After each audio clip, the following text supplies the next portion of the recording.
Education में क्या मैंने महसूस किया, किस तरह से एजुकेशन में कुछ चेंज हो सकते हैं, उस पर हम बात करेंगे। अगर किसी भी विद्वान या शिक्षाविद को मेरी बात अच्छी ना लगे तो सर ये मेरा ओपिनियन है, ये मेरी पर्सनल राय है, जो मैंने महसूस किया इसको, ये मेरी पर्सनल राय हो सकता है कि सभी की ऐसी राय नहीं हो, लेकिन जो इन दिनों मैंने महसूस किया वही आपके सामने बता रहा हूँ। तो दोस्तों, हमारे जो टॉपिक है आज सिर्फ शॉर्ट का है, शॉर्ट में है टीचर, क्लासरूम और स्टूडेंट, यानी कि टीचर, क्लासरूम और स्टूडेंट, इन तीनों का कॉम्बिनेशन होता है। क्लियर दोस्तों? तो दोस्तों, हमारे एजुकेशन सिस्टम में जो मैंने महसूस किया, इम्पोर्टेंट क्लास और नॉन इम्पोर्टेंट क्लास, यानी कि इम्पोर्टेंट में हम किसको रखते हैं? 8, 10 एंड 12। यहाँ पर 6, 7, 9 और 11। तो दोस्तों, ये इंपॉर्टेंट क्यों है और ये इंपॉर्टेंट क्यों नहीं है, इसी के बारे में हम बात करेंगे। जाहिर सी बात है कि इन तीनों में बोर्ड के एग्जाम है, इसलिए इंपॉर्टेंट है। इनमें लोकल एग्जाम है, इसलिए नॉन इम्पोर्टेंट है। तो दोस्तों, यहाँ पर एक्स्ट्रा क्लास लगाना, एक्स्ट्रा टाइम देना, तो फिर हम इनमें क्यों नहीं दे सकते? हम क्या कर रहे हैं, आप मुझे कमेंट करके बताना कि क्या बच्चों की नींव हम पत्थर से रख रहे हैं या ईंटों से बना रहे हैं। मेरे अकॉर्डिंग, मेरा ओपिनियन है कि हम ईंटों से बना रहे हैं नींव। अगर मान लो इस क्लास को भी इनकी तरह ले, क्लियर दोस्तों, इन सभी क्लासों को इनकी बोर्ड की क्लास की तरह ही हम समान रूप से लेके चले, 6th में ही हम यहां से बेस बनता है एक स्टूडेंट का, 7, फिर 8 में बोर्ड आ गया इसलिए वो इम्पोर्टेंट हो गई। लेकिन उससे पहले 2 क्लासें हैं, क्या ये इम्पोर्टेंट नहीं है?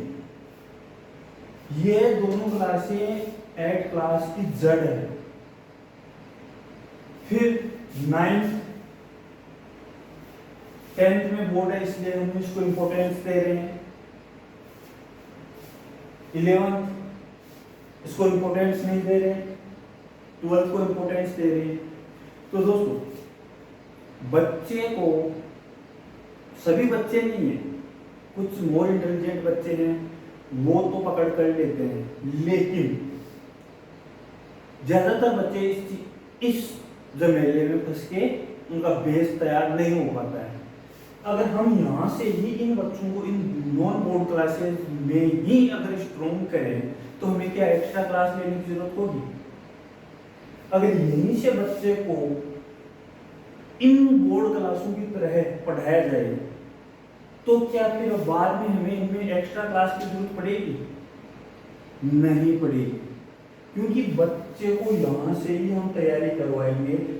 6, 7 में जब हम पढ़ाएंगे तो 8 तक बच्चा अपने आप समझ जाएगा, कोई एक्स्ट्रा क्लास की जरूरत नहीं पड़ेगी।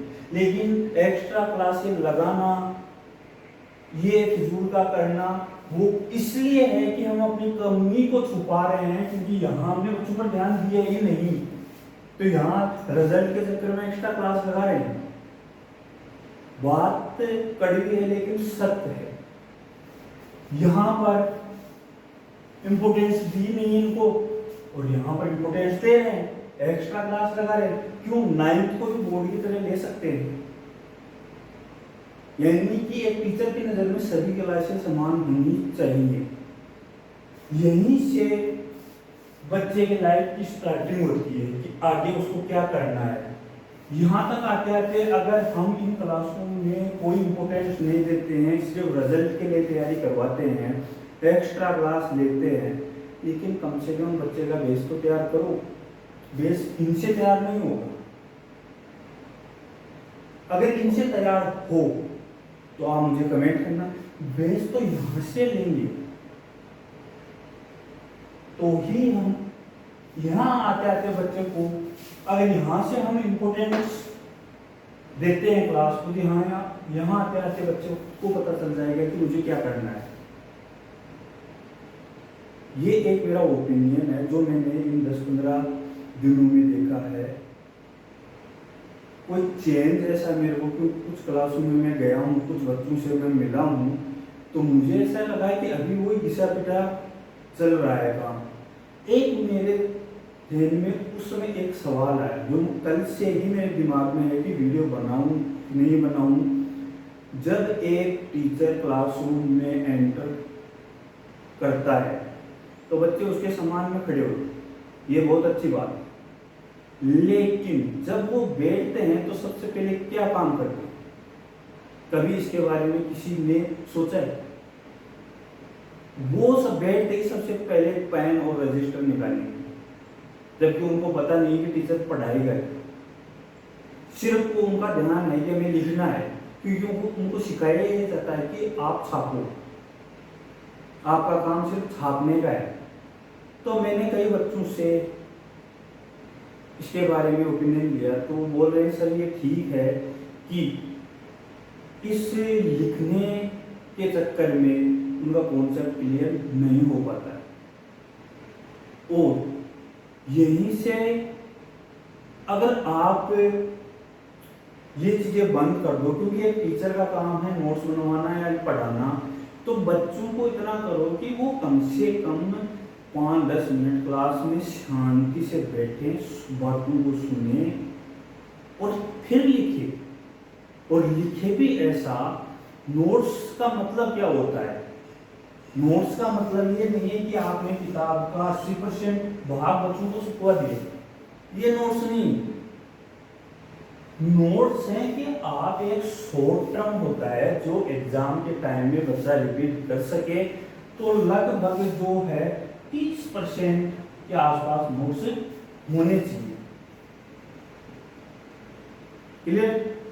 और हम कितना छपवा रहे हैं? 80%। तो किताब पढ़ेगा या फिर नोट्स पढ़ेगा?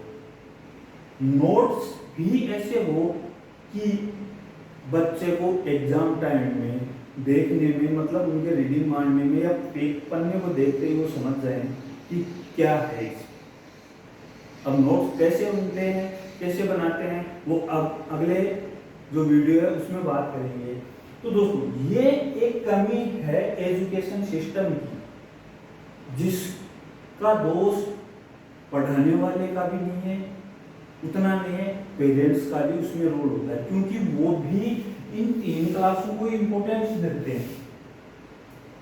अगर मैं दावा करता हूं कि यहां से इम्पोर्टेंस देना स्टार्ट कर दो इन बोर्ड की क्लासों की तरफ, तो यहां आते आते बच्चे को पता चल जाएगा कि हमें करना क्या है। तो ये मेरा एक पर्सनल ओपिनियन था जो मैंने अभी 5-10 दिनों में महसूस किया। और फिर एक चीज हो, डेमो दिलाते हैं टीचर से, तो वो चूज किसको करते हैं?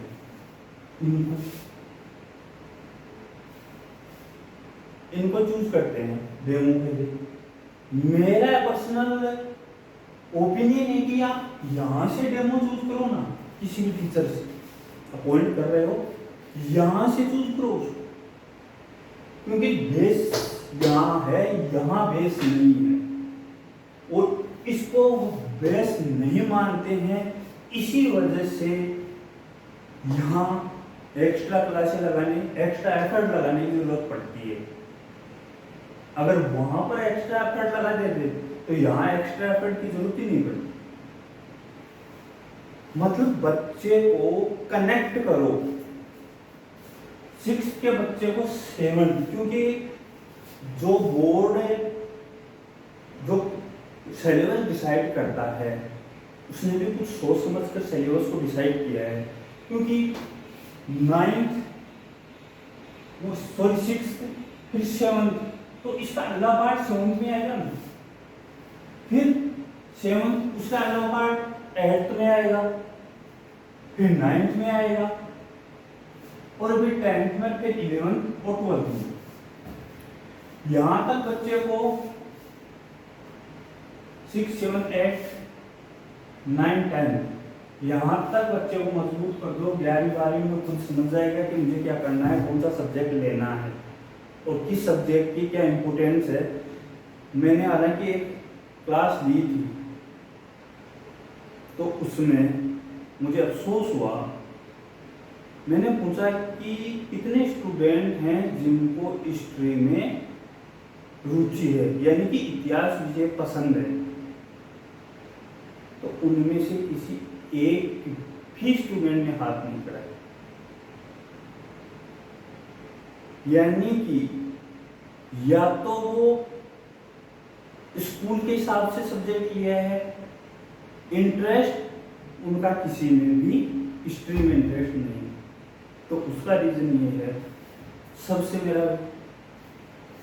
मेरा मानना है कि यहीं से इंटरेस्ट पैदा करो, क्योंकि यहाँ हिस्ट्री और साइंस और जियोग्राफी तीनों यहीं से स्टार्ट हो जाती है। अगर यहाँ से अच्छा उनको कनेक्ट करोगे तो यहाँ दिक्कत नहीं आएगी, वो अपनी मर्जी के हिसाब से सब्जेक्ट चूज कर सकते हैं।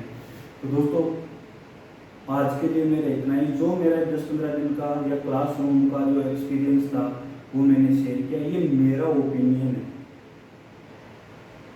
सिर्फ मेरा ओपिनियन है। अगर किसी भी शिक्षाविद या विद्वान को मेरा ओपिनियन अच्छा लगे या नहीं लगे तो प्लीज़ वो मुझे कमेंट करके बताइए। ये सिर्फ मेरा पर्सनल और व्यक्तिगत ओपिनियन है। ओके दोस्तों, थैंक यू। अगले क्लास में हम देखेंगे कि नोट्स किस तरह से बनाया जाए जिससे बच्चों को अधिक से अधिक फायदा मिले। Thank you.